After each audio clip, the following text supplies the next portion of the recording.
Next देख लेते हैं what is the need of risk processor. अब ये होता क्या, देखिए रिस्क प्रोसेसर होता है रिड्यूस्ड इंस्ट्रक्शन सेट कंप्यूटिंग, मतलब आपके इंस्ट्रक्शन को कम करता है। ये किस लिए यूज होता है, रिस्क होता है मोबाइल के लिए और सिस्क होता है कंप्यूटर के लिए। अब मैं आपको बताता हूँ, ये मैंने जिस तरह एक इंस्ट्रक्शन बना दिया ये अपना सिस्क में काम करेगा, मतलब कॉम्प्लेक्स इंस्ट्रक्शन सेट कंप्यूटिंग है, तो इसमें इतने ज्यादा इंस्ट्रक्शन आते हैं इसीलिए ये थोड़ा कॉम्प्लेक्स है, इसीलिए मैंने डायग्राम दिखाया है आपको अंडरस्टैंडिंग कराने के लिए कि रिस्क होता क्या है। रिस्क एक स्मॉल है अपने मोबाइल कंप्यूटिंग के लिए। देखिए इसमें पूछा है how larger register file in risk, तो सिंपल हार्डवेयर है, अलाउ फास्टर एग्जीक्यूशन पाइपलाइन। अब यार ये पाइपलाइनिंग क्या है, देखिए इसमें अभी मैं बताता हूँ। हायर क्लॉक स्पीड होता है, एफिशिएंटिंग पाइपलाइन और कंपाइलर ऑप्टिमाइजेशन। देखिए डायग्राम के थ्रू देखें तो सिस्क आर्किटेक्चर का इसका करता है कि मेन मेमोरी है, यानी ये क्या है, रैम है, तो रैम क्या है, फिर हमारा क्या आ गया, कैच आ गया, फिर इंस्ट्रक्शन है, कंट्रोल यूनिट है और माइक्रो प्रोग्राम कंट्रोल यूनिट, ये जो हमने अभी देखा था। तो इसमें क्या होता है, कॉम्प्लेक्स होता है, हायर होता है, पाइपलाइनिंग अभी हम बताएंगे आपको क्या होता है, मेमोरी एक्सेस करता है, direct memory access, less efficient, Intel और कोर एएमडी के लिए बनता है। वहीं पे रिस्क आर्किटेक्चर की बात करें, जो क्वेश्चन है ये मैं बियॉन्ड द इसलिए गया क्योंकि ये चीज समझाना जरूरी है, क्योंकि डिफरेंस बिटवीन दोनों पूछ लेते हैं, आपको पता तो चले 6 बन किसके लिए आ रहा है। इसका होता क्या है, कॉम्प्लेक्स इंस्ट्रक्शन सेट किस चीज के लिए होता है, तो ये होता है इंटेल कोर के लिए, और रिस्क जो होता है अपना एप्पल M1 क्वालकॉम और स्नैपड्रैगन के लिए बनाया जाता है। वहां पे सिंपल फिक्स्ड लेंथ होता है यहाँ पे, और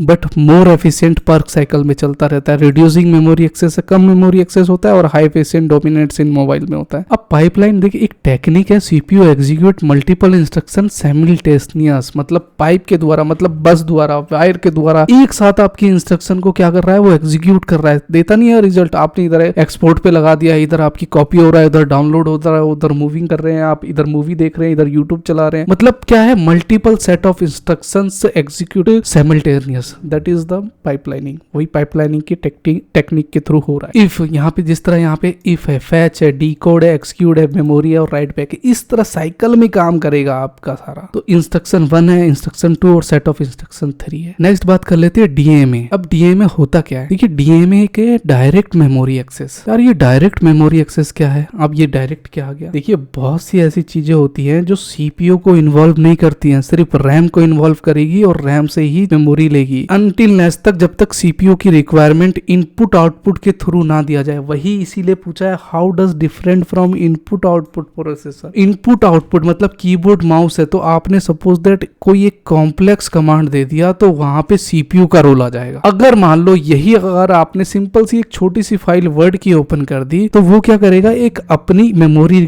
जो वर्चुअल मेमोरी है, वर्चुअल मेमोरी क्या, हार्ड डिस्क की वर्चुअल मेमोरी है। अगर आपने MCS 203 देखा है ना मेरा प्लेलिस्ट का, तो आप ये चीज एकदम अच्छी तरीके से जानते हैं कि वर्चुअल मेमोरी क्या है, फिजिकल मेमोरी क्या है। देखिए वर्चुअल मेमोरी होता है क्या है, अपना हार्ड डिस्क हो गया, तो हार्ड डिस्क में अपनी मेमोरी होती है। अगर मान लो आपने हार्ड डिस्क के अंदर एक वर्ड की फाइल है, मैंने ओपन कर दिया फॉर एग्जांपल, तो मान लो उसके अंदर 100 पेज है, तो 100 पेज के अंदर वो क्या करेगा, क्या उसे जितनी ओपन करने तक की क्षमता होगी ना, वो उतनी मेमोरी लेगा। लेट्स से शुरू के 4 पेज के लिए उसे 2 MB की मेमोरी की जरूरत है, तो वो रैम से बात करेगा, भैया रैम भैया 2 मेमोरी दे दो, तो 2 मेमोरी दे देगा। तो इसमें सीपीयू का रोल तो आया नहीं बीच में अभी, लेकिन जब मैं ट्रैक करूंगा नीचे से, एकदम नीचे 100 स्लाइड पे आ जाऊंगा, और वहां पे करेगा क्या कि मेमोरी जो है रैम की धीरे धीरे फुल हो जाएगी, फिर वो सीपीयू की इंस्ट्रक्शन में आ जाएगा। होती नहीं स्लाइड धीरे धीरे खुलने लग जाती है। आप देखिए ना मोबाइल पे खोलिए, अगर मान लो आपके व्हाट्सएप पे ज्यादा इमेज है, एकदम ड्रैग करके नीचे ले आइए, तो वही सारी चीजें हैं इसमें, एक दूसरे से कैसे आर्किटेक्चर कैसे क्या काम कर रहा है। तो डायरेक्ट मेमोरी का मतलब वही हुआ कि जितनी रिक्वायरमेंट होगी उतना लेगा वो। Direct memory is a feature allows hardware sub system like disk driver GPU network access main memory directly without CPU intervention, जो मैं अभी बता रहा था। This speed up data transfer and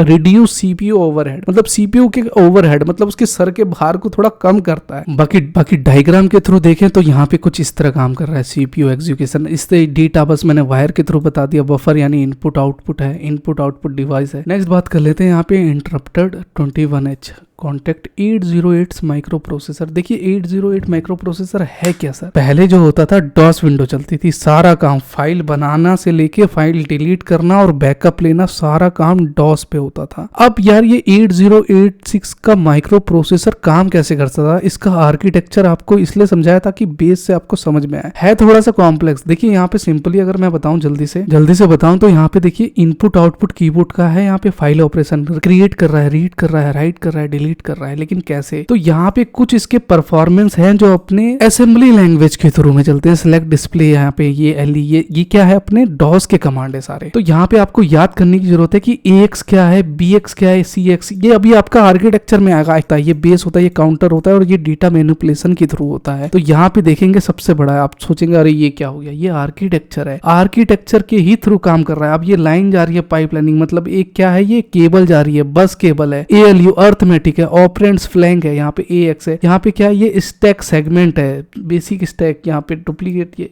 ये सारी क्या है, अपने सेगमेंट है। कुछ इंपॉर्टेंट कमांड मैंने यहाँ पे दे रखी है, यहाँ पे जिस तरह रीड राइट है, टर्मिनेट है, ओपन फाइल है, रीड फ्रॉम ए फाइल है, ये कैसे काम करती है। तो ये इस डायग्राम को फ्रेंड आप याद कर लीजिएगा, ये आता है 8086 माइक्रो प्रोसेसर का। अगर मान लो एग्जाम में आप जितने अच्छा डायग्राम बना के देंगे तो उसे पता चलेगा कि स्टूडेंट कितना अच्छा है, अंडरस्टैंडेबल है। तो कोई भी आए क्वेश्चन पे तो उसे डायग्राम के थ्रू, एग्जाम्पल के थ्रू समझाइए। नेक्स्ट बात कर लेते हैं, व्हाट आर सेगमेंट रजिस्टर। अब सेगमेंट क्या आ गया, देखिए अभी पीछे वही बात हो रही थी हमारी सारी सेगमेंट, ये कोड सेगमेंट होता है, डेटा सेगमेंट, स्टैक, एक्स्ट्रा, इसी तरह सारे अपने पाइप के थ्रू जाए, ये सारे सेगमेंट है, ये इंस्ट्रक्शन है, सारे जितने भी हैं ये इंस्ट्रक्शन यहाँ पे ALU अर्थमेटिक लॉजिक ऑपरेशन करेंगे। तो सेगमेंट रजिस्टर क्या, 808 इसी का डिजाइन है।